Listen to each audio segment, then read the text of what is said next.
Assalamualaikum warahmatullahi wabarakatuh.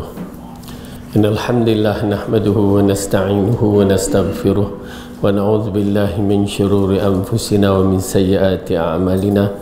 Man yahdihillahu fala mudilla lahu wa man yudlil fala hadiyalah. Asyhadu an la ilaha illallah wahdahu la syarika lah wa asyhadu anna Muhammadan abduhu wa rasuluhu amma ba'du. Fa inna khairal kalami kalamullah wa khairal huda huda Muhammadin sallallahu alaihi wasallam wa syarrul umuri muhdatsatuha wa kullu muhdatsatin bid'ah wa kullu bid'atin dhalalah wa kullu dhalalatin finnar. Alhamdulillah, syukur pada Allah Subhanahu wa taala yang mengumpulkan kita dalam majlis ilmu, yang berikan kita kekuatan dan kesihatan, dan telah menyampaikan kita pada 19 Ramadan ya, 18. Gitu, kita tak ingat. Berapa dah? 17, 18. 17 kan. Baik. Jadi ia merupakan satu nikmat yang Allah bagi pada kita, yang mana tahun ini masih lagi mendapat bulan Ramadan. Ianya merupakan satu perkara yang perlu kita syukuri, kerana ianya bulan pengampunan yang dan menambahkan siri amalan yang terbaik, dan bulan yang membebaskan hamba-hambanya dari neraka, dan kita minta kita di kalangan hamba-hamba yang terpilih itu. Amin ya rabbal alamin. Baik, kita masih membicarakan dalam satu tajuk yang baru pada pelajaran yang lepas berkaitan dengan ciri-ciri Isa putera Maryam, di mana ianya merupakan satu perkara yang menarik, kerana Nabi Isa AS adalah Nabi yang masih lagi hidup ya, dan tidak ada Nabi yang lebih panjang umur, yakni hidupnya sampai ke akhir zaman seperti Isa AS. Kenapa? Ada cerita-cerita pada masyarakat kita, kepercayaan bahawa ada Nabi yang lain masih hidup ya. Mereka mengatakan seperti Nabi Khidir yang berada di pinggiran laut ya, ada yang mengatakan Nabi Ilyas berada di hutan. Semuanya itu tidak ada dalil-dalil yang betul ya, semuanya tidak ada, melainkan kisah Nabi Isa AS. Ia adalah satu perkara yang diterangkan melalui hadis-hadis yang sahih, dan bahkan ayat Al-Quran menceritakan diangkatnya ke langit. Jadi mengisyaratkan dia akan muncul di akhir zaman nanti dengan peristiwa yang terbaru pada umat Islam, khabar gembira bahawa Islam akan memerintah dunia. Namun begitu, ianya merupakan satu perkara yang berliku-liku, tidak semudah yang kita sangkakan. Jadi kita masuk dalam bab ini. Muka surat, siapa yang ada buku ni, kalau ikutkan dah berada muka surat 248. Tak apa, kita ambil sedikit permulaan dalam muka surat 241. Ciri-ciri Isa putera Maryam disebutkan dalam kitab Sahihain dari hadis Az-Zuhri dari Sa'id dari Abu Hurairah radhiyallahu anhu, Rasulullah bersabda, pada malam aku diisrakan, aku melihat Musa, seorang yang berkulit sawo matang, berbadan tinggi dan rambutnya kerinting bagaikan orang Syanu'ah. Dan aku melihat Isa sebagai seorang yang berdada bidang, posturnya tegak, kekar, kulitnya merah agak keputih-putihan, sedangkan rambutnya ikal. Ya, mengisyaratkan bahawa Nabi Isa alaihissalam ya, warna kulitnya adalah putih. Bani Israel kedudukannya begitu, tapi namun begitu Musa pun Bani Israel juga ya. Al-Bukhari meriwayatkan hadis ini dari hadis Mujahid dari Ibnu Umar radhiyallahu anhu, Rasulullah bersabda, aku melihat Musa, Isa dan Ibrahim, adapun Isa berkulit merah ikal dan berdada lebar, adapun Musa ia berkulit coklat jangkung dan berambut lurus, ia seperti lelaki dari Zuts. Okey, semua hadis itu sahih ya. Dan kemudian kita melihat Al-Bukhari dan juga Muslim meriwayatkan dari Nafi' dari Ibnu Umar radhiyallahu anhu, ia berkata suatu ketika Rasulullah sallallahu alaihi wasallam menyebutkan tentang Al-Masih ibn Dajjal. Al-Masih Dajjal di tengah-tengah kerumunan orang. Lalu baginda bersabda, sesungguhnya Allah itu tidak buta.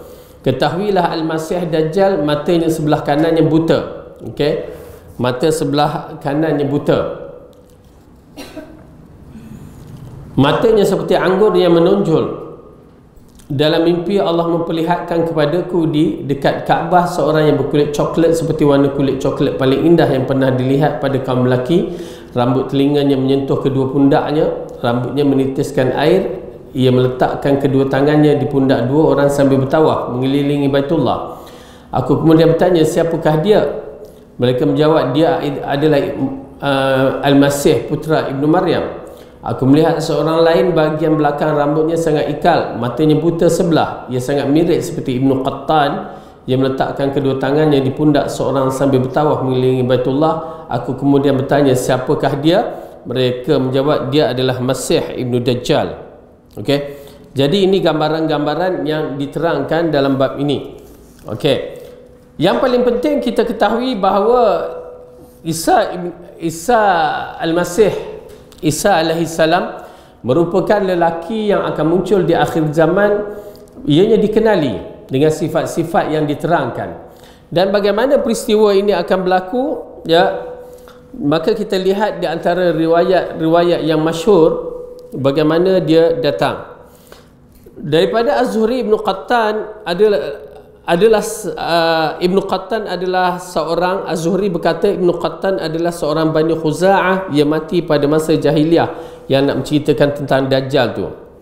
Sebelum ini telah disebutkan dalam hadis Nawas Ibnu Sam'an, Isa lalu turun di Menara Putih di sebelah timur Dimashq mengenakan dua pakaian yang bercelup minyak zafaran. Ia meletakkan kedua telapak tangannya di atas sayap dua malaikat.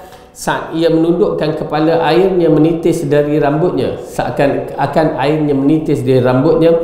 Dan saat ia mengangkat kepala, air muncul laksana butiran permata. Tidaklah seorang kafir mencium bau nafasnya melainkan pasti mati, dan nafasnya mencapai sejauh mata memandang. Okey, ini dikaitkan dengan kemunculan Isa alaihissalam. Inilah riwayat yang paling masyhur terkait tempat turunnya Isa. Ia turun di atas Menara Putih di Dimashq. Okey, Menara Putih di Dimashq, kalau kita tengok balik, ya, cuba kita, alhamdulillah Allah dah bagi gadget-gadget ni, handphone ni dah boleh buka banyak perkara. Maka kita study, ya, kita kena study dalam bab-bab ini. Misalnya bila berlaku gempa bumi apa, yang penting kita tengok di kawasan mana, sampai mana. Semua tu diambil kira kerana ianya berkaitan dengan peristiwa kiamat. Madinah akan bergegar, berlaku gempa bumi di Madinah, kena ambil kira. Kenapa? Madinah akan bergegar 3 kali bila dunia hampir kiamat. Dan kita melihat juga bagaimana yang dikatakan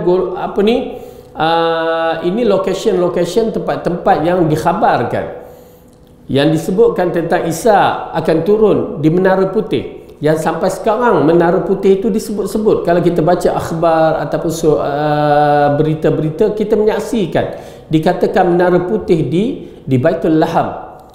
Ya, menarik sekali bila disebut di situ Baitul Laham adalah tempat Nabi Isa dilahirkan. Okey, dan tempat itu diceritakan dalam Al-Quran. Bahkan ulama tafsir menceritakan di mana tempat yang mana dalam surah Maryam mengisahkan bagaimana Maryam melahirkan Isa. Di situ ada pohon tamar yang Allah mengarahkan digoncangkan, dan di situ adalah tanah yang mempunyai air dan kelebihan dia tersendiri. Baik. Inilah riwayat yang paling masyhur terkait tempat turunnya Isa. Ia turun atas Menara Putih di Dimashq.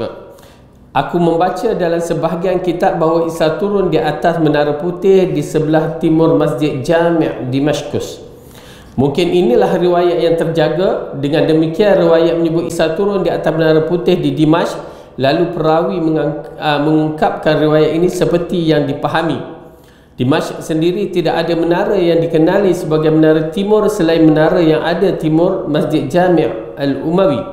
Inilah yang lebih tepat kerana Isa turun setelah iqamah salat dikumandangkan. Lalu imam berkata kepadanya, wahai imam kaum muslimin, wahai roh ciptaan Allah, majulah. Isa berkata, kamu yang maju kerana iqamah salat dikumandangkan untukmu. Riwayat lain menyebutkan, kalian amir satu sama lain dan Allah memuliakan umat ini. Jadi Ibnu Katsir agak Masya Allah, dia dalam memahami riwayat penafsiran, pertama dia tapis riwayat-riwayat rijalul hadis itu, sanad-sanad tu supaya clear, tidak ada unsur-unsur yang meragu-ragukan.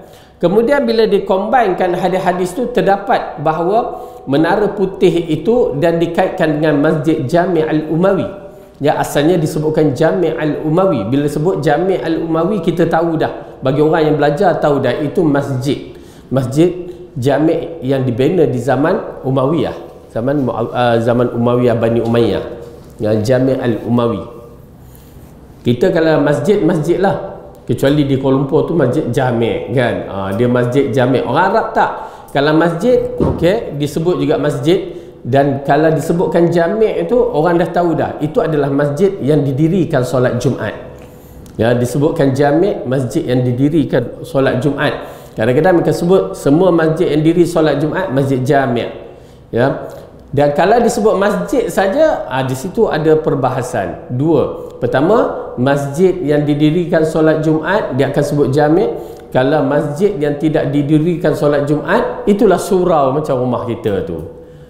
Cuma mereka tak ada kalimah surau dalam bahasa mereka. Bahasa Arab carilah surau. Apa mana ada surau?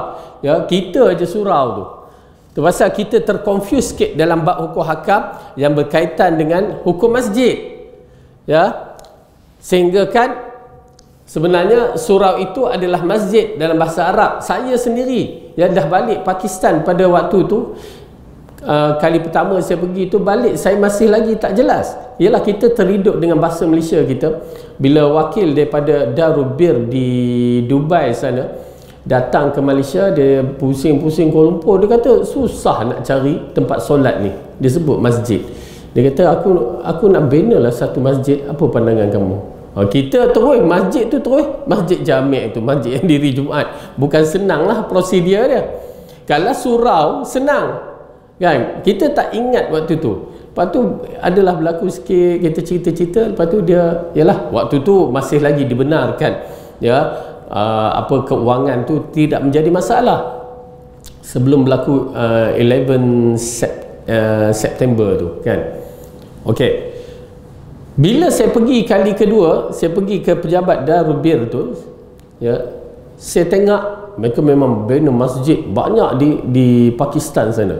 Ya, saya kira dalam ribu jugalah. Lepas tu saya tengok masjid yang ni pun masjid tapi berbeza sikit, Masjid Jami', masjid. Saya tanya kat dia, apa beza antara dua ni? Kamu tak faham ke? Tak faham. Dia kata masjid, kalau disebut kalimah masjid Jami' itu masjid yang didirikan Jumaat. Kalau disebutkan masjid saja, itu maksudnya tak didirikan Jumaat. Baru kita faham. Masjid Jami' adalah masjid yang didirikan Jumaat. Masjid saja itu surau. Dalam bahasa kita surau. Orang Arab tak tahu surau. Ya. Kalau tempat yang kita solat di R&R tu ataupun di mall, maka itu nama dia musalla. Maksudnya tidak ada imam tetap di situ. Ya, itu tidak ada tahiyatul masjid.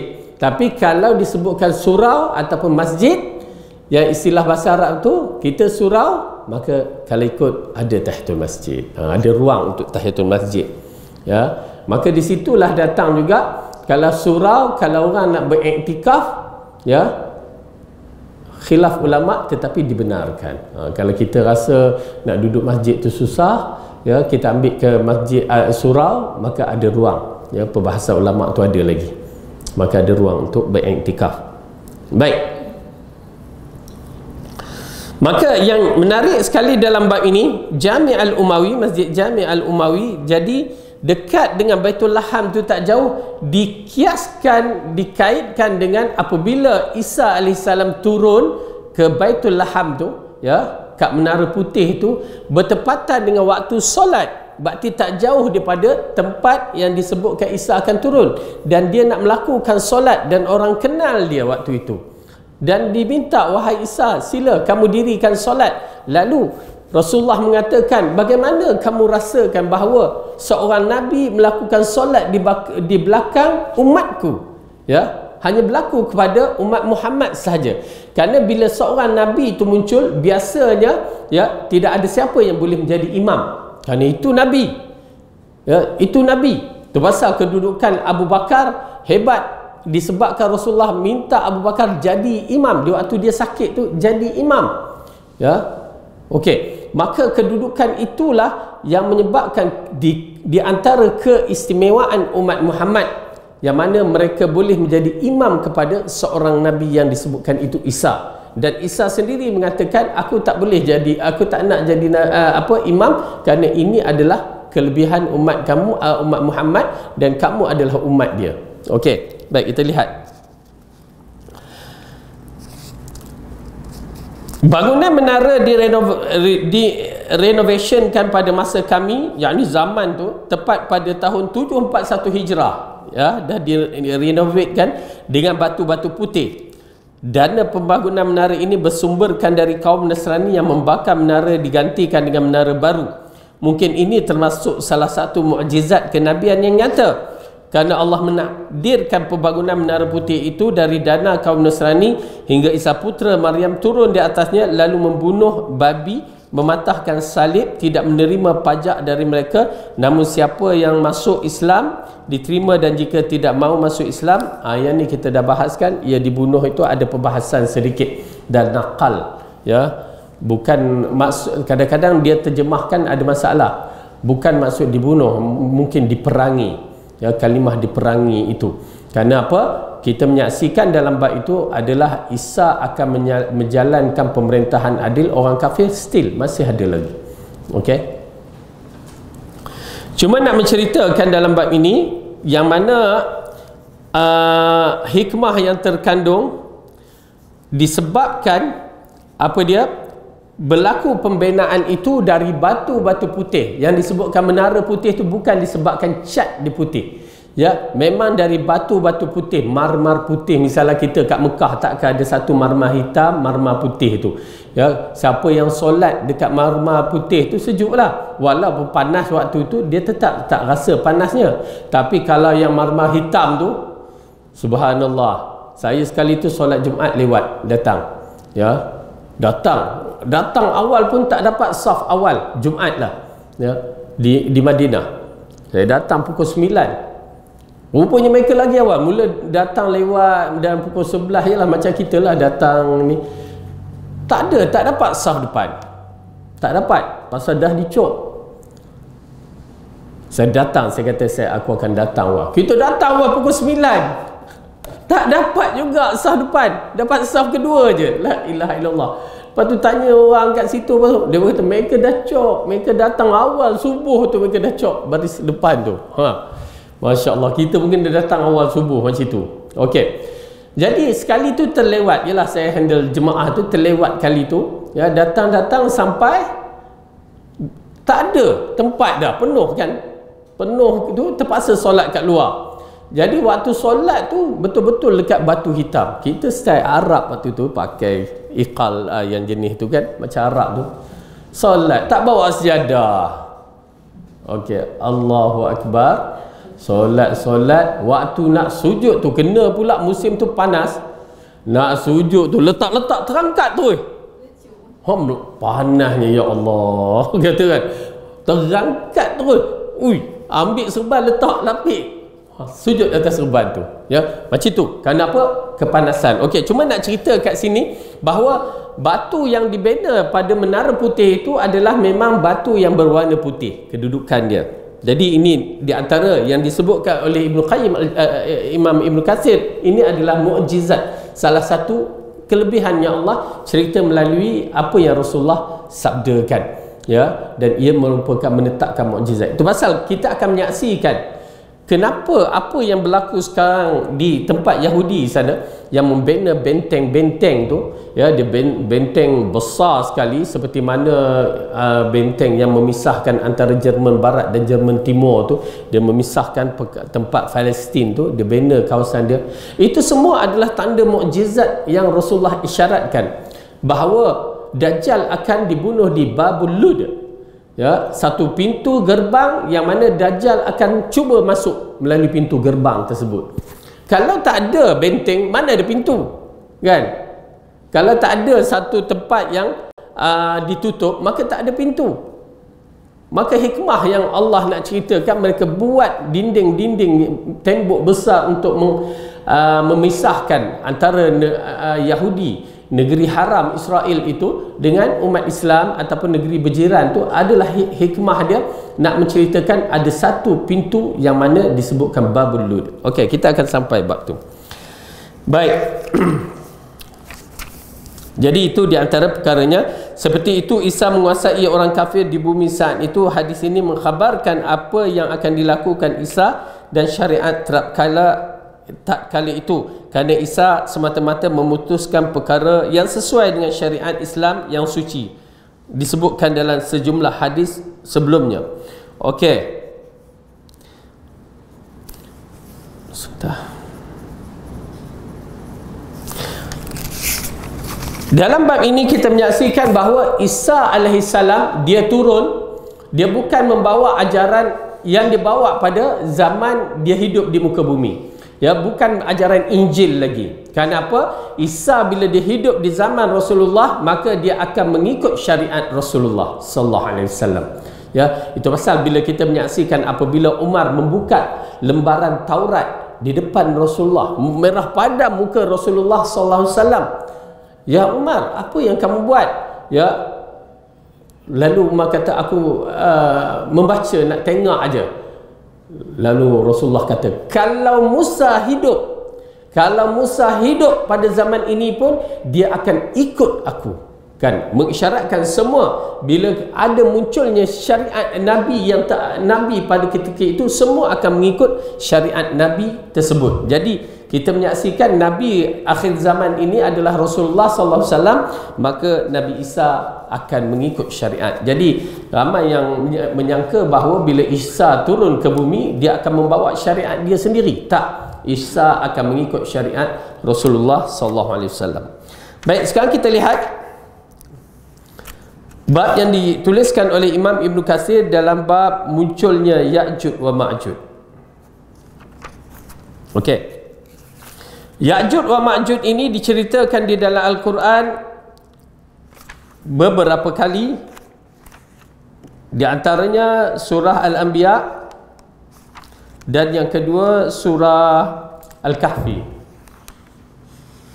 Yang lain hanya beberapa imbasan yang diceritakan seperti dalam surah Al-An'am, ya, yang ulama mentafsirkan imbasan itu ialah tanda-tanda kiamat secara umum. Baik. Disebutkan dalam Sahihain dari Ibnu Tawus dari ayahnya dari Abu Hurairah radhiyallahu anhu bahwasanya Rasulullah bersabda, "Futihal yawma min radmil Ya'juj wa Ma'juj mislu hadhihi wa aqada bi yadihi tis'in." Ya. Pada hari ini tembok penghalang Ya'juj wa Ma'juj telah dibuka seperti ini. Beliau melingkari jari mengisyaratkan angka 90. Imam Ahmad menuturkan, Rah bercerita kepada kami dengan sanadnya kepada Abu Hurairah, Rasulullah bersabda, sesungguhnya Ya'juj dan Ma'juj melubangi dinding penghalang setiap hari, hingga ketika melihat cahaya matahari, pemimpin mereka berkata, kembalilah kalian, lalu esok kalian akan berhasil melubanginya. Dinding kemudian kembali tertutup kuat seperti sedia kala, hingga ketika masa mereka tiba dan Allah berkehendak membangkitkan mereka untuk muncul, mereka melubangi hingga ketika mereka melihat cahaya matahari tenggelam, pemimpin mereka berkata, esok hari kalian akan berhasil melubangi dengan kalimah insya-Allah. Ya, seolah-olah isyaratkan bahawa mereka sebut satu kalimah yang berkaitan dengan kalimah Allah. Kita dah bahaskan. Ia menyebutkan insya-Allah. Mereka kemudian kembali ke dinding dan rupa kondisi dinding sama seperti saat mereka tinggalkan. Okey, mereka melubangi dan mereka hasil keluar, lalu minum air hingga habis. Manusia berlindung dari mereka di benteng-benteng mereka. Ya'juj dan Ma'juj melesahkan anak panah ke langit, lalu Allah mengirim cacing-cacing di tengkuk-tengkuk mereka hingga mereka semuanya mati. Okey, jadi kisah Ya'juj wa Ma'juj ini diceritakan, kita tengok sedikit dalam surah Al-Kahfi, yang mana menggambarkan bagaimana Iskandar Dzulqarnain membina tembok yang besar itu. Tembok yang hebat. Okey, dalam surah Al-Kahfi, surah yang ke 18, juzuk 15,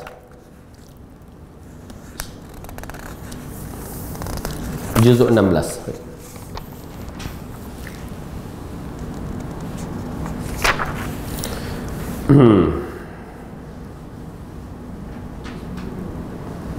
Ayat 92. A'udzu billahi minasy syaithanir rajim. Summa atba'a sababa hatta idza balagha baina as-saddaini wajada min dunihima qauman la yakaduna yafqahuna qawla qalu ya dzal qarnaini inna ya'juja wa ma'juja mufsiduna fil ard fahal naj'alu laka kharjan 'ala an taj'ala bainana wa bainahum sadda qala ma makkanni fihi rabbi khairun fa'inuni biquwwatin aj'al bainakum wa bainahum radma. Kemudian dia menempuh satu jalan yang lain lagi hingga apabila dia telah sampai di antara dua buah gunung, dia mendapati di hadapan kedua bukit itu suatu kaum yang hampir tidak memahami kata-kata. Mereka berkata, wahai Zulkarnain, sesungguhnya Ya'jud dan Ma'jud, iaitu orang yang membuat kerosakan di muka bumi, maka dapatkah kami memberikan satu pembayaran kepadamu supaya kamu membuat dinding atas antara kami dan mereka? Zulkarnain berkata, apa yang telah diberikan Allah terhadapku kepadaku adalah lebih baik, maka tolonglah aku dengan kekuatan manusia dan alat-alat agar aku membuat dinding antara kamu dan mereka. Okey, baik. Dalam ayat ini menceritakan bahawa bagaimana pertemuan dengan dua makhluk ni. Asalnya Ya'jud dan Ma'jud ni bebas di muka bumi. Ya, dia bebas, kedudukan dia bebas. Dan memang tabiat dia duduk di kawasan pegunungan. Okey. Dan mereka memilihkan bentuk pegunungan itu yang mana wallahu alam Allah telah susunkan segala-galanya. Cuma mereka adalah daripada anak-anak keturunan Nuh alaihissalam juga. Cuma nak menceritakan bahawa mereka ini bersifat ganas. Bersifat ganas, tidak ada jiwa mereka, tidak ada timbang rasa, tidak ada belas kasihan, dan mereka ni jenis merosak, jenis buah, duduk di mana-mana kira rosak. Ya, bukan jenis vandalisme, lebih dahsyat daripada tu. Ya, hancur, dia menghancurkan, merosakkan. Kita akan saksikan bagaimana tasik yang besar hancur, ya, disebabkan mereka ni. Okey. Cuma mereka dua kelompok, Ya'jud dan Ma'jud. Bukan satu, ya, dua kelompok, Ya'jud dan Ma'jud. Ya'jud wa Ma'jud. Okey. Oleh kerana sifat mereka tu ganas, orang tak tahan. Kita kalau orang tu jahat, memang kalau tempat tu tak baik, memang kita pun letih kita buatnya. Ya, tak larat nak duduk tempat-tempat jiran pula tak baik, itu baru tak baik macam tu. Ini ganas, bukan tak baik lagi, ganas. Dan tidak beriman kepada Allah. Okey, kafir. Dan mereka melakukan kejahatan dan mengganggu orang-orang yang berjiranan dengan mereka. Kawasan-kawasan yang dekat dengan mereka, habis mereka kacau. Kalau kita tengok cerita-cerita klasik kan, yang jenis datang ke negeri orang, dia bakar, dia rampas, dia ambil semua kan. Itu masyhur pada zaman dahulu. Okey. Jadi oleh kerana itu, mereka ini tinggal di sana dalam bentuk dua kelompok yang besar. Lalu mereka yang terinaya ni datang bertemu Iskandar Zulkarnain. Dia adalah dua orang yang dikatakan orang yang hebat beriman di jalan Allah. Ya, orang yang hebat di dalam Islam dan orang yang diberikan kekuasaan seperti raja yang hebat. Ya, pertama Nabi Sulaiman alaihissalam, ya, yang menguasai alam yang bukan sebarangan.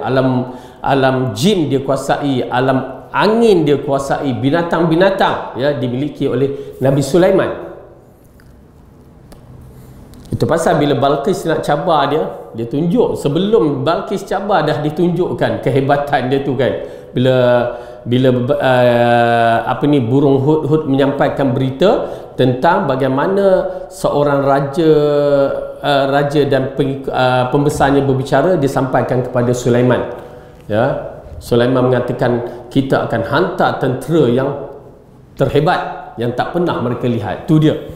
Ya, apa dia? Alam jin, alam haiwan dan alam udara tu dia kuasainya. Subhanallah. Dan kedua dikaitkan dengan Iskandar Zulkarnain. Utara, timur, barat semua dia jelajah. Ya, dengan kekuatan dia dan kehebatan dia. Adapun yang kafir yang disebutkan adalah Namruz. Ya, kuat, kekuatan dia dahsyat. Yang kedua dikatakan apa ke nama Al-Bakhtar, Bakhtar apa saya pun tak ingat. Bukan Fir'aun. Saya ingat Fir'aun tak. Ada kekuatan tu. Satu kerajaan yang hebat, tetapi mereka kafir kepada Allah. Dihancurkan. Okey. Dan di sini kita melihat apakah radman itu, ya. Ada yang mengatakan okey, cuma kita tengok bahasa Arab tu, kalau kita tengok ayat 94 akhir tu sadda. Ayat 95 radma. Ya. Disebabkan kita ni terjemah ikut bahasa Melayu kita, maka kita tak nampak apa beza sadda dengan radma ni. Macam bila sebut Rabb Allah Tuhan, ilah Tuhan, kita tak dapat nak beza. Ya, Tuhan. Jadi tak berapa, apa orang kata, jiwa nak memahami itu tak hebat. Tak boleh menghayati kalimah Rabb dengan ilah. Sedangkan bila sebut kalimah Rabb menunjukkan kehebatan Tuhan tu. Ya, kehebatan yang bukan calang-calang. Tu pasal bila kita sebut kalimah Rabb tu terus, bagi saya memang tergambar kehebatan Allah tu, kemuncak kehebatan, keagungan dia pada kalimah Rabb. Bila sebut kalimah ilah, memang dialah Tuhan yang berhak kita sembah. Lain. Bila kita baca tu lain, kita nampak, terasa. Bila sebut Rabb tu, dia boleh menggegarkan jiwa kita. Itu pasal bila sebut kalimah Allah tu, lengkap kalimah package Rabb dia dan ilah tu lengkap. Ya, subhanallah. Maka di sini kita lihat radma itu sebagai dinding. Disebutkan dalam bahasa Melayu kita dinding. Tetapi dinding yang dianggap yang kuat dapat memisahkan antara kaum ini, ya, dan mereka. Hak itu kerana apa? Kefahaman mereka begitu. Bila sebut dinding, ialah benteng yang menghalang, tembok yang menghalang. Tetapi bila sebut Nabi Allah sadda ni, Nabi Allah mengatakan apa? Nabi Allah Iskandar Zulkarnain, dia bukan Nabi, ya. Iskandar Zulkarnain, ya, mengatakan radma dia bukan dinding sebarangan, ya, dia bukan tembok yang biasa. Ya, Allah bagikan ilmu kepada Iskandar Zulkarnain, kehebatan ini, ya, yang itu yang disebutkan dalam bab hadis yang kita baca tadi. Nanti bagaimana dia bina kita lihat. Atuni zubaral hadid hatta idza sawa baina as-sadafain qala anfukhu hatta idza ja'alahu naran qala atuni ufrigh alayhi qitra famasta'u an yadhharuhu wa mastata'u lahu naqba. Berikanlah aku potongan-potongan besi hingga apabila besi itu telah sama rata dengan kedua puncak gunung itu, berkatalah Zulkarnain, tiuplah api itu hingga apabila besi itu dah menjadi kemerah-merahan seperti api. Dia berkata, berilah aku tembaga yang mendidih agar kutuangkan ke atas api itu. Ya, subhanallah. Kita menyaksikan berapa luas kawasan itu, ya. Di antara dua gunung, dan mereka Ya'juj wa Ma'juj tersepit di antara dua gunung tu. Berarti jarak yang dibuat tu bukan kecil, besar. Ya, kalau kecil tengah buat tu dah kena perang. Ya, Ya'juj wa Ma'juj datang serang, tetapi ini menunjukkan jarak tu adalah jarak yang jauh daripada Ya'juj wa Ma'juj, dan di antara dua gunung itu lebar, ada lebar. Tapi Allah berikan kehebatan ini kepada Iskandar Zulkarnain. Ya, boleh nampak tak? Boleh gambar kan? Ke tak nampak macam mana kan? Cuma boleh kita katakan, ya, seolah-olah lah.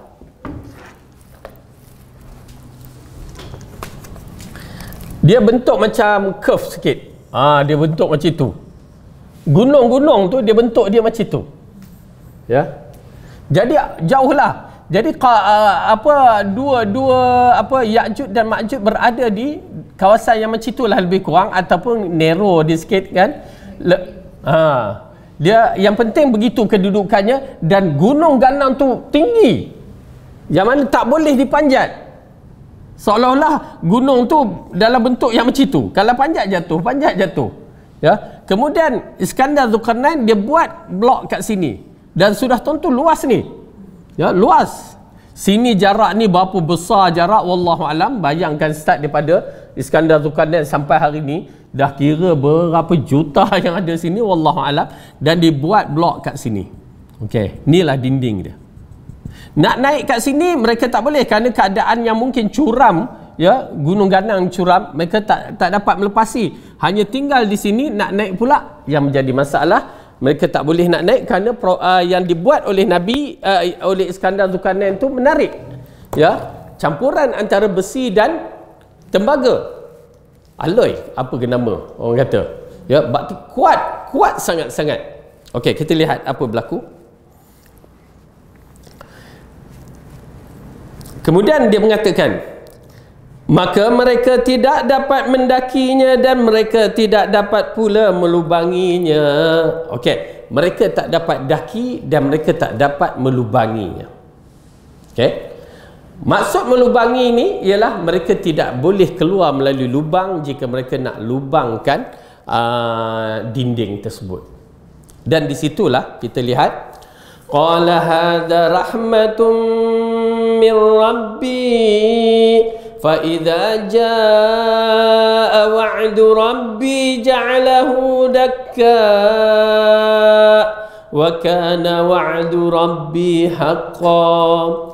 Zulkarnain berkata, ini dinding adalah rahmat dari Tuhanku, maka apabila sudah datang janji Tuhanku, dia akan menjadikannya hancur luluh, dan janji Tuhanku itu adalah benar. Okey, baik.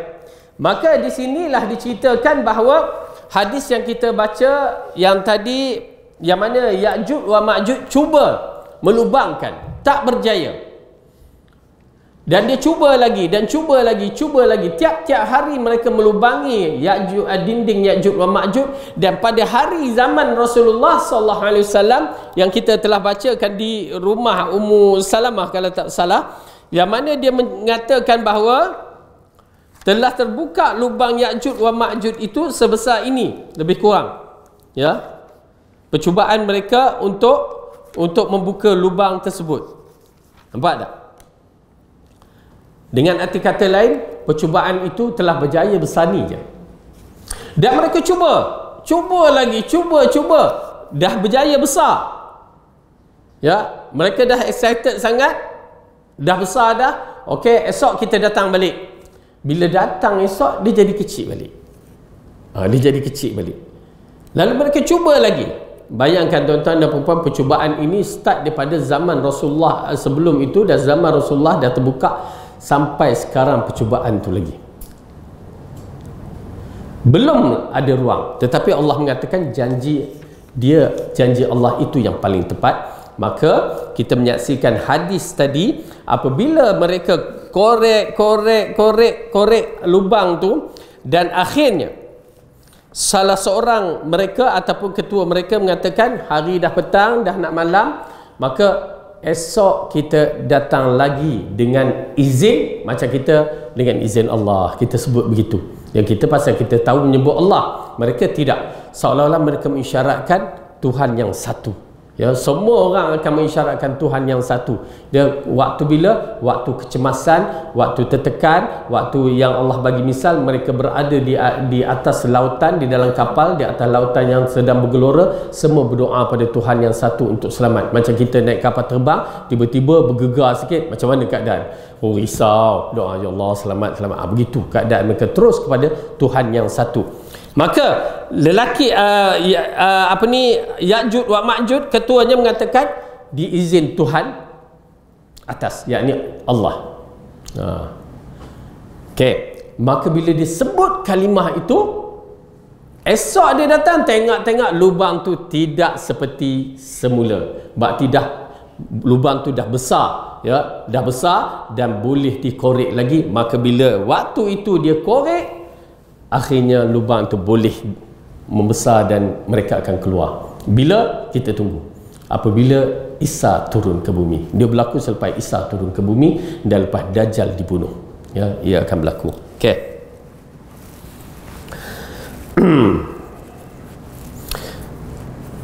Imam Ahmad menuturkan dari Abu Sa'id Al-Khudri, ia berkata, aku mendengar Rasulullah bersabda, dinding penghalang Ya'juj dan Ma'juj dibuka, lalu mereka muncul seperti Allah berfirman, dari seluruh tempat yang tinggi orang-orang kemudian pergi menjauhi mereka ke kota-kota dan ke benteng-benteng mereka. Mereka membawa serta haiwan ternak. Ya'juj wa Ma'juj kemudian menyebar dan meminum air bumi hingga sebahagian di antara mereka melintasi sungai itu, lalu berkata, sebelumnya ada di sini air, hingga setelah semua orang berlindung di balik benteng atau kota, seorang di antara Ya'juj wa Ma'juj berkata, kita berhasil menghabisi para penduduk bumi, yang tersisa adalah penduduk langit. Ya, subhanallah, ya. Dia akan datang ke muka bumi ini dalam keadaan yang ganas. Dia akan merosakkan apa juga yang ada di depan, dia akan rosak. Yang diceritakan berkaitan dengan tasik yang penuh dengan air, hancur, habis air. Bukan sekadar maksud dia diminum, bahkan dirosakkan dam tersebut ataupun tasik tersebut sampai tak ada air. Ya. Kemudian orang terpaksa lari semua, hatta Isa AS pun lari, ya, dalam keadaan berhadapan dengan golongan ini, Ya'juj wa Ma'juj, ganas.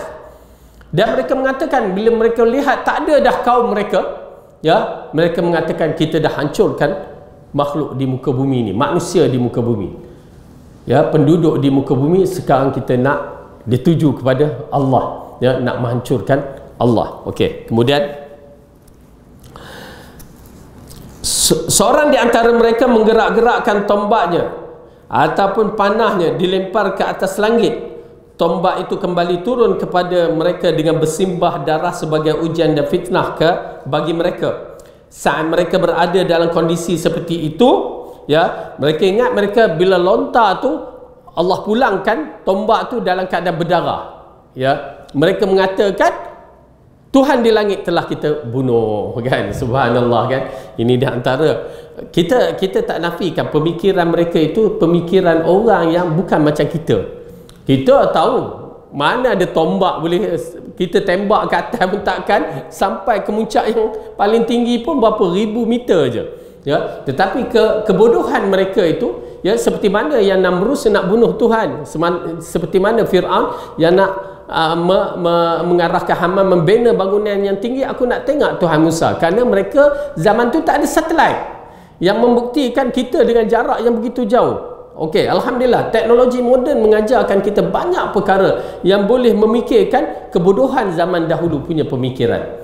Jadi si Ya'juj wa Ma'juj ni, mereka ni orang yang dalam pendalaman yang masih bodoh. Ya, dalam maklumat teknologi ini mereka tak ada, dan mereka panah ke atas langit dan Allah hantarkan kembali ke bumi dalam keadaan berdarah. Lalu mereka ingat mereka telah membunuh Tuhan di langit. Okey. Kemudian Allah mengirimkan penyakit di leher mereka seperti cacing yang muncul di leher belalang. Ya, sejenis binatang dihantarkan. Pada paginya mereka semua mati tanpa terdengar satu pun suara dari mereka. Kaum muslimin kemudian berkata, tidakkah ada seorang yang terkorban di jalan Allah untuk kita? Lalu melihat kondisi si musuh itu, seseorang di antara mereka kemudian muncul seraya mengharapkan pahala atas pengorbanan nyawanya. Ia memastikan dirinya akan terbunuh. Ia turun di benteng lalu mendapati Ya'juj wa Ma'juj bertumpuk-tumpuk, yakni mati, Kemudian dia memanggil, wahai kaum muslimin, bergembiralah kerana Allah telah melindungi kalian dari musuh kalian. Maksudnya waktu mereka ni orang-orang Islam ya menyorok, kita semua akan menyorok ataupun manusia ni akan menyorok kerana ganas sangat ya, sampai nak tengok pun takut kena, dia tahu dia baling apa kat kita, dia tangkap, dia serbu, begitu sekali mereka takut.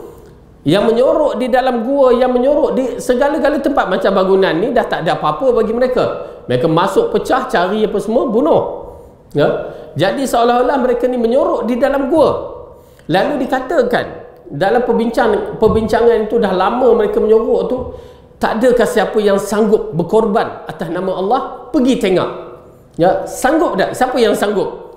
Pergi tengok. Kalau kamu kena mati, termasuk di kalangan syahid ya, mati di jalan Allah. Siapa yang berani nak tengok takut kena bunuh? Tapi seorang pemuda ni kata, aku akan pergi tengok. Lalu dia keluar dalam keadaan cemas, takut, keluar, dia nampak semua mayat-mayat berkelimpangan di kalangan Ya'juj wa Ma'juj. Di situ dia bagi tahu kawan-kawan dia. Mereka kemudian keluar dari kota dan benteng-benteng, mengembala haiwan-haiwan ternak. Okey. Jadi lepas itu haiwan-haiwan ternak mereka tidak menemukan pada rumput selain bangkai Ya'juj dan Ma'juj. Boleh faham? Banyak banyak sangat-sangat. Hingga haiwan-haiwan ternak mereka gemuk memakan Ya'juj Ma'juj, bukan makan Ya'juj Ma'juj. Okey, cerita ini yang berkaitan dengan riwayat hadis Ahmad ni, ada riwayat yang lain menceritakan sampai tahap bangkai tu terlalu banyak sangat-sangat, tak tahu nak buat apa-apa.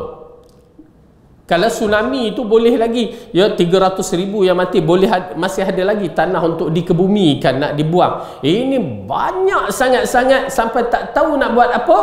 Maka dalam hadis yang lain menceritakan Allah hantar burung-burung yang memakannya ya. Burung yang jenis tu makan binatang-binatang, makan apa semua. Kemudian lepas tu Allah hantarkan hujan, yang mana hujan itu mencucikan bangkai-bangkai ini. Itu di antara sumber baja yang terbaik ya. Kita akan menyaksikan bagaimana lepas kejadian itu tumbuh-tumbuhan dahsyat ya, tumbuh-tumbuhan menjadi dahsyat. Kalau kita silat-silat kita makan, kalau apple besar ni biasa mungkin besar kepala kita agak makan apple ya, dikatakan begitu besar, semua menjadi berzat belaka, dan haiwan-haiwan menjadi kenyang semua. Yalah, kalau harimau nak mencari makanan tiap-tiap hari tu, nak kena kejar rusa, kejar apa, ni dah makanan depan mata ya, sampai mereka tak berminat. Yang disebutkan dalam hadis, sampai serigala pun tak kisah kambing-kambing, dan sampai harimau ya bermain dengan budak-budak, ular bermain dengan budak-budak, harimau bermain dengan lembu apa semua. Maksudnya dah tak kisah dah. Berarti kehidupan aman ya, aman sangat-sangat, sampai begitu sekali. Okey, baik. Mereka kemudian keluar dari kota dan benteng, mengembala haiwan-haiwan ternak. Haiwan-haiwan ternak mereka tidak menemukan pada rumput selain bangkai yakni Ya'juj dan Ma'juj. Hingga haiwan-haiwan ternak menjadi gemuk, segemuk ketika memakan tumbuh-tumbuhan.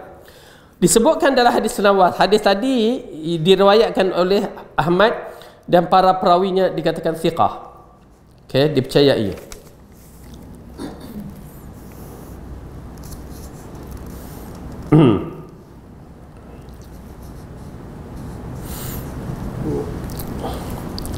Kita baca. Disebutkan hadis Nawas Ibn Sam'an setelah menyebutkan Isa membunuh Dajjal di kota Babul Lud. Nampak di kota Babul Lud. Ketika mereka berada dalam kondisi seperti itu, tiba-tiba Allah mewahyukan kepada Isa putera Maryam, sesungguhnya aku telah munculkan sejumlah hamba di antara hamba-hambaku yang tidak ditandingi. Maka bawalah hamba-hambaku ke Bukit Tur untuk berlindung. Allah kemudian mengutuskan Ya'juj dan Ma'juj. Mereka seperti yang difirmankan oleh Allah, dan mereka turun dengan cepatnya dari seluruh tempat tinggi. Ya, bebas betul ini kan. Bebas dia penjara, turun happy. Daripada ayat Quran ini dan hadis Nabi menggambarkan mereka berada di kawasan pergunungan. Itu yang menjadi perbahasan Jadi ada yang mengatakan tembok besar negeri China tu, bukan, ya, melalui hadis bukan bentuk itu. Mereka bukan berada yang disebabkan Ya'juj wa Ma'juj ganas kan. Kita lalu mereka mengatakan Mongol tu, Tatar tu dulu ganas. Kita tahu sejarah Tatar memang ganas sehingga orang takut. Ya, orang takut. Sampai dia kata, kamu duduk sini sampai aku datang. Kan nak ambil pedang je. Dia duduk tunggu sampai datang, pancung orang tu. Ya, sampai kan orang yang atas darat ni semua mati. Yang selamat orang bawah bumi je. Maksudnya kalau dia dalam telaga tu ada peluang selamat, atau dia dalam sungai ada peluang selamat, tapi takut lemah lah. Dan dicampak semua kitab-kitab penulisan khazanah umat Islam di sungai Furat, ya, sungai Dajlah, sampai berubah air itu menjadi warna hitam dan warna biru. Kenapa? Habis kitab-kitab dibuang. Subhanallah, ya, dahsyat. Rugi, khazanah kita hilang begitu saja. Okey, baik. Di sini kita lihat Isa dan para pengikutnya kemudian berdoa kepada Allah. Ya, dia lari ke Bukit Tur. Ya, Bukit Tur, Tur Sina. Menarik. Allah sebut Wat-Tur dalam surah, dalam Al-Quran. Wat-Tur. Okey.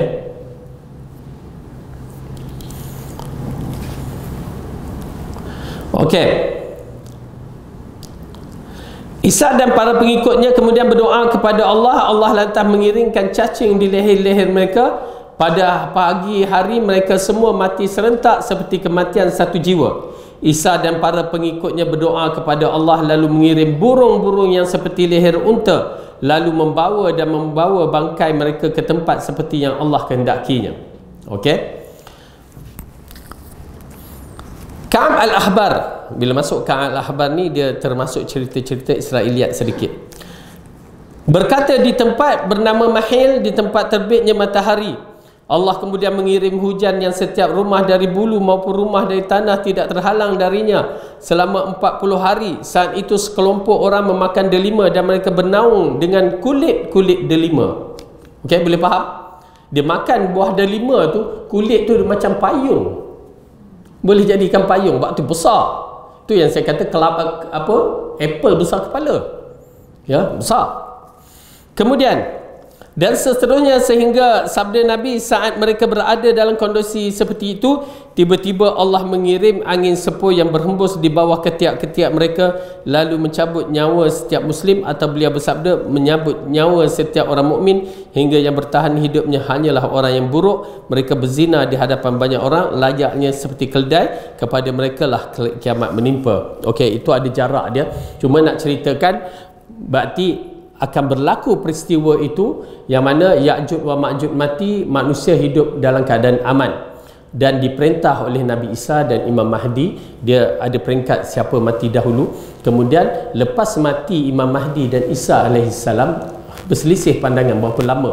Ada yang kata 40 tu 40 hari, ya, 40 tahun, 40 bulan, wallahu alam ala kulli hal. Tetapi umat Islam memerintah dengan adil pada ketika itu. Selepas wafatnya Isa alaihissalam, maka bangun seorang lelaki, saya tak ingat nama dia, yang disebutkan juga, ya, dia akan memerintah mengganti Isa alaihissalam. Tetapi lelaki itu adalah lelaki yang terakhir pemerintahan Islam ataupun yang aman di muka bumi. Kemudian itu yang dikatakan datang angin sejuk, ya, datang angin sejuk yang mematikan semua orang yang beriman.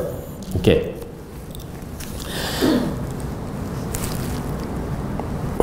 Disebutkan dalam hadis Mudabbar dari Ibnu Mas'ud terkait perkumpulan para nabi Muhammad, Ibrahim, Musa dan Isa. Mereka membicarakan tentang hari kiamat dan mereka menyerahkan persoalan ini kepada Isa. Nabi Isa berkata, kiamat tidak ada yang mengetahui selain Allah. Di antara wahyu yang disampaikan Tuhanku kepadaku, Dajjal muncul dengan membawa 2 tongkat. Saat melihat, ia mencairkan seperti timah yang mencair. Saat melihatku, ia mencair seperti timah mencair. Allah membinasakannya ketika melihatku. Bahkan batu dan pohon berkata, wahai Muslim, di balikku ada orang kafir, kemarilah bunuhlah dia. Allah kemudian membinasakan Dajjal dan para pengikutnya. Setelah itu orang-orang kembali ke negeri dan kampung halaman. Okey, ini sedikit dikaitkan dengan kisah apabila Dajjal melihat Nabi Isa, dia jadi lemah tu. Tengok orang lain dia tak menjadi lemah, dia jadi kuat, dia jadi ganas. Tetapi bila nampak Isa terus pucat, lemah, seperti mana timah yang dicairkan, yang dimaksudkan di situ. Tapi ingat ya, pemahaman kita jangan kata dia jadi cair pula, jadi macam cerita-cerita orang barat tu, boleh cair, boleh ni, tak. Ya, ini salah faham, kerana terdapat sekelompok orang yang mengaji agama, dia faham ke itu. Ya, konspirasi punya geng ni, dia faham ke situ penafsiran dia. Okey, baik. Nabi Isa meneruskan, saat itu Ya'juj dan Ma'juj muncul. Mereka turun dengan cepat dari seluruh tempat yang tinggi dan menginjak negeri-negeri mereka. Tidaklah mereka melalui suatu pun, melainkan pasti mereka binasakan. Dan tidaklah melintasi suatu air, melainkan pasti mereka meminumkan. Kemudian Nabi Isa meneruskan. Ya, kisah ini dikaitkan dengan hadis riwayat Ahmad dan Abu Syaibah. Baik. Nabi Isa meneruskan, orang-orang kemudian datang mengadu. Aku pun berdoa kepada Allah agar menimpakan keburukan kepada Ya'juj Ma'juj. Allah kemudian membinasakan dan mematikan mereka semua sehingga bau busuk bangkai mereka memenuhi bumi.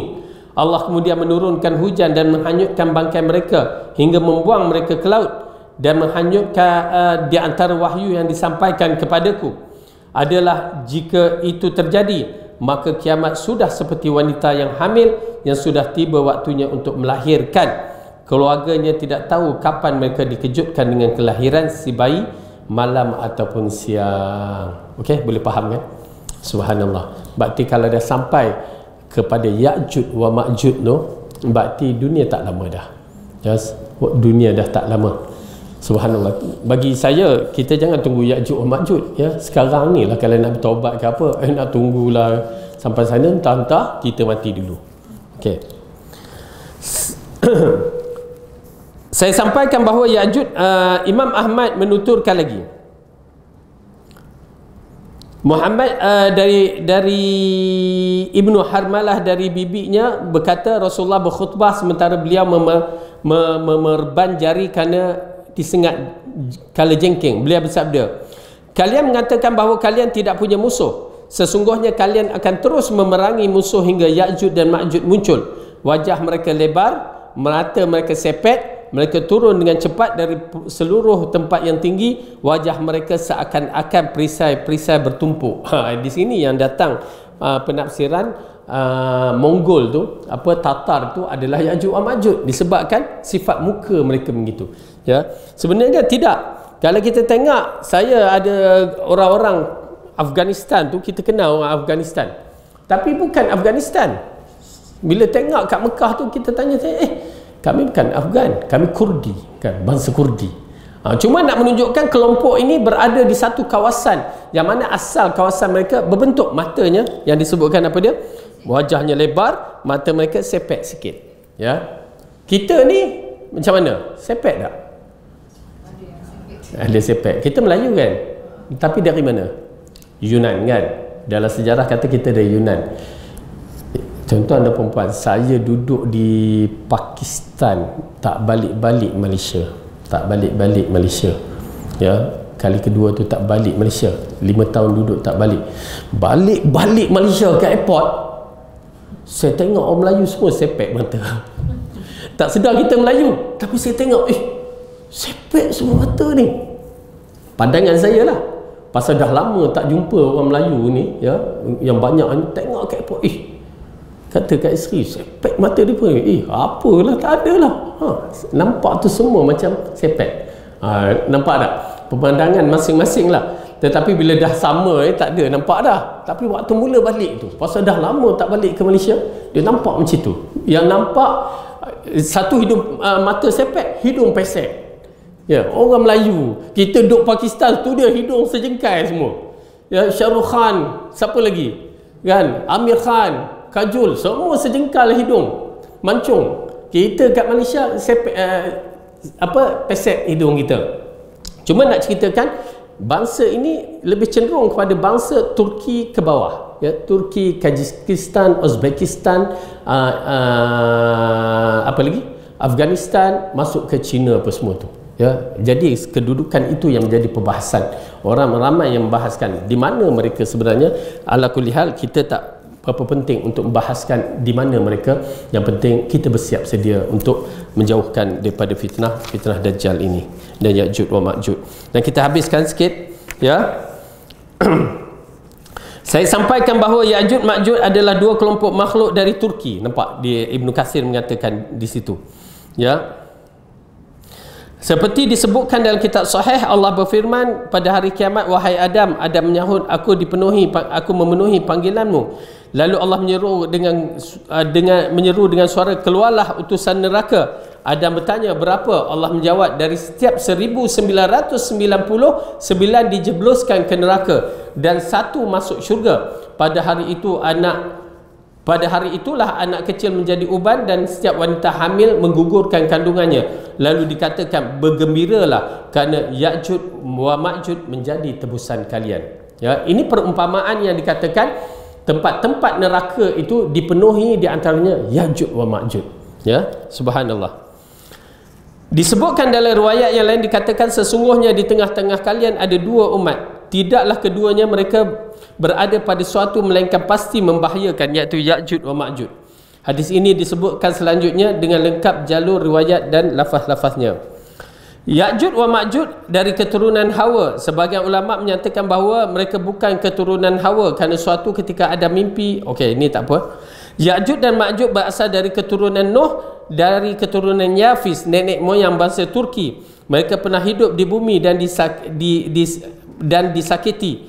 Zulkarnain mengepung mereka di tempat mereka, di dalamnya dinding penghalang hingga Allah mengizinkan mereka muncul kepada umat manusia. Setelah itu terjadilah seperti mana yang dikatakan. Okey, jadi secara kasar lafaz yang akhir tu Ya'juj wa Ma'juj dari keturunan Nuh, dari keturunan Yafis, itu lebih tepat. Ya.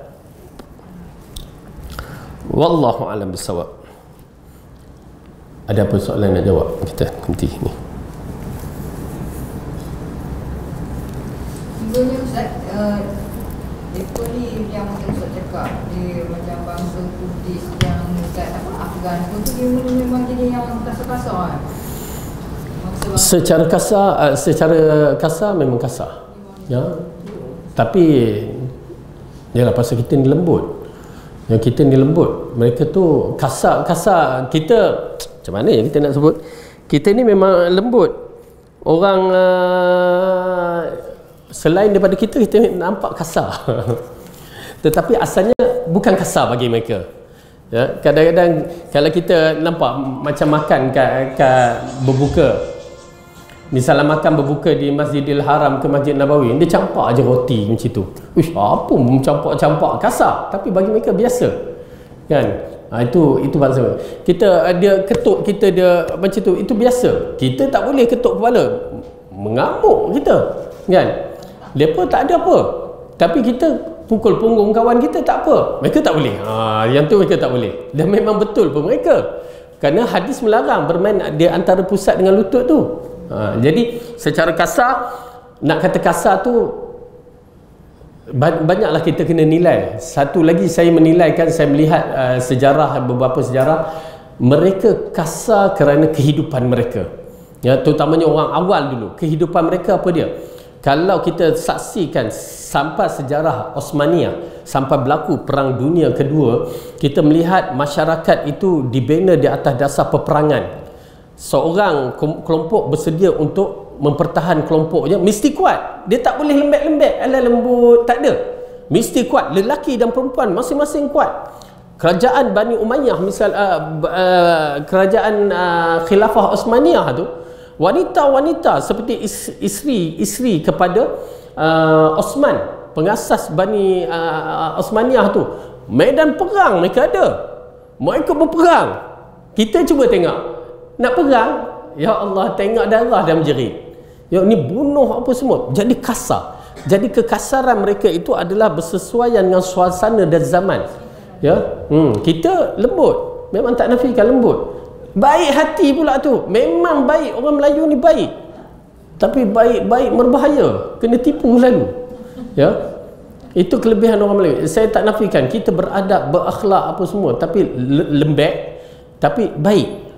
Tapi baik kita kadang ada masalah dia, dengki dia satu bab, dan itu masyhur lah. Memang di Pakistan dulu orang Melayu di antara orang yang dipuji baik, bersistem, kita bersistem baik, tapi dengki itu yang tak tahan tu ya. Manusia Ustaz. Mana ya. Okey, jadi ala kulli hal, pertama kita minta lindunglah Allah dari fitnah Dajjal, fitnah Ya'juj Ma'juj, dan fitnah yang ada pada zaman ini. Dan saya nasihatkan teruskan menuntut ilmu, mudah-mudahan ilmu yang bermanfaat kita dapat, dan mudah-mudahan Allah berikan kita iman yang kuat, iman yang betul, dan dimasukkan kita di kalangan ahli sunnah ataupun orang yang disebutkan sebagai taifah, golongan yang berjaya, golongan yang mendapat pertolongan Allah di akhir zaman. Wallahu a'lam bissawab. Aqulu qawli hadza wa astaghfirullah li wa lakum. Assalamualaikum warahmatullahi wabarakatuh. Bismillahirrahmanirrahim. Assalamualaikum warahmatullahi wabarakatuh. Tujuan saya memberi sedikit sepatah dua kata ni untuk memaklum kepada tuan-tuan yang kami merupakan media yang merakam kuliah-kuliah asatizah sunnah di Ipoh Perak terutamanya, dan kami lebih mengharap kepada bantuan dari segi infak bulanan bagi tujuan gerak kerja lah. Antaranya kita nak servis kita punya barang-barang, peralatan, equipment, kemudian bayar gaji kita designer dan juga internet bulanan. Samping itu kita ada buat daurah-daurah ilmiah, dan daurah ni pula kita bagi percuma saja. Makan kita bagi, kemudian kita bagi buku daurah. Kita sasarkan daurah ni bulanan lah. Sebab itu pada poster kami ada beritahu yang kita minta infak ni antara tujuan lain adalah untuk daurah bulanan juga, selain daripada gerak kerja lah, insya-Allah. Dan pada tuan-tuan yang nak infak ke akaun di bawah ni, akaun di bawah ni adalah akaun pertubuhan ya, pertubuhan kebajikan Mishkah Kinta Perak. Di situ kami akan gunakan duitnya untuk gerak kerja, daurah-daurah ilmiah yang percuma. Kita tak ada anjuran ke apa, tak ada. Yang semua percuma je kita bagi, insya-Allah. Allahu a'lam. Assalamualaikum warahmatullahi wabarakatuh.